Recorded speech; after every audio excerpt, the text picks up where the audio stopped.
Hello, मैं प्रदीप कुमार आप सभी लोगों को क्लास 9th की केमिस्ट्री में तीसरा चैप्टर है परमाणु और अणु उसको पढ़ाना है, जिसमें कि हम लोग परमाणु अणु और डाल्टन का परमाणु सिद्धांत पिछले वीडियो में हम लोग पढ़ चुके हैं। अब इसमें पढ़ाना है आधुनिक परमाणु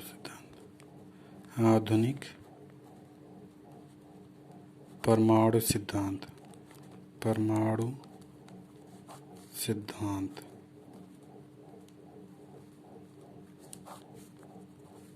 आधुनिक परमाणु सिद्धांत में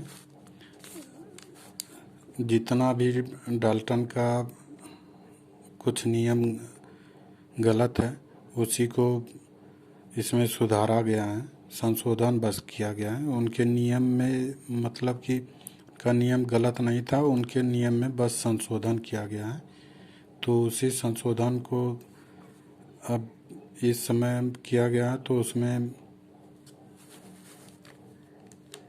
पहला नियम है कि डाल्टन ने बताया था कि परमाणु क्या होता है, अविभाज्य होता है।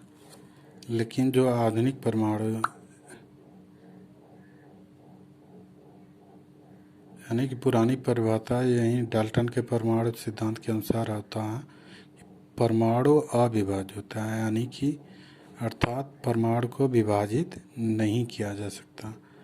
लेकिन आधुनिक परमाणु सिद्धांत के अनुसार परमाणु को 3 भागों में विभाजित किया जा सकता है। परमाणु को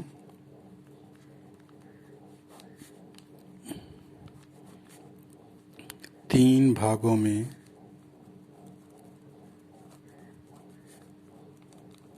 विभाजित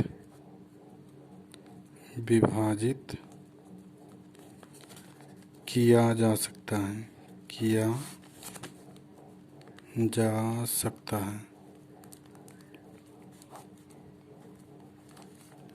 परमाणु को 3 भागों में विभाजित किया जा सकता है।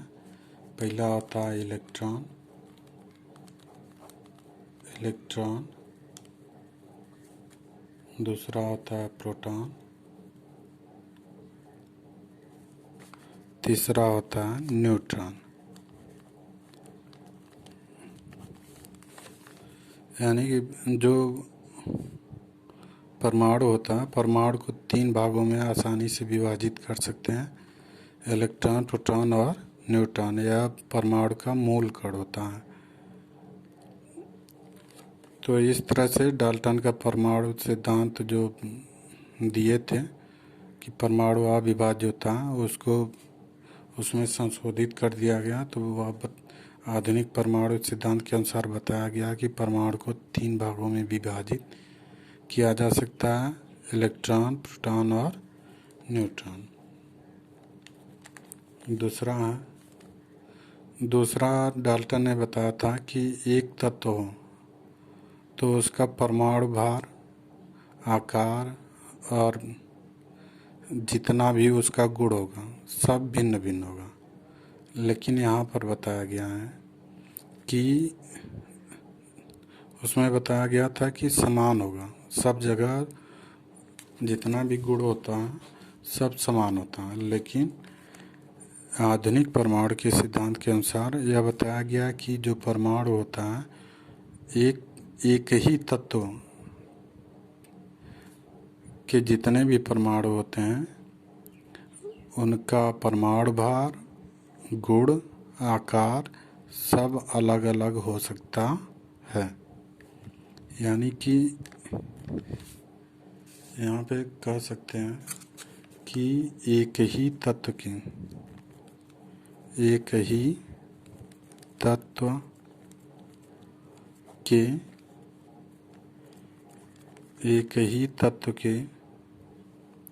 परमाणु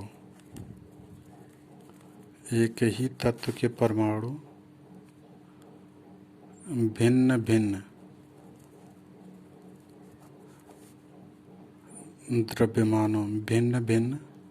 द्रव्यमानों भिन्न भिन्न द्रव्यमानों या भारों के हो सकते हैं। तो डाल्टन ने बताया था कि एक तत्व उसका परमाणु आकार सब और गुण सब जगह समान होता है, लेकिन इन्होंने बताया आधुनिक परमाणु सिद्धांत के अनुसार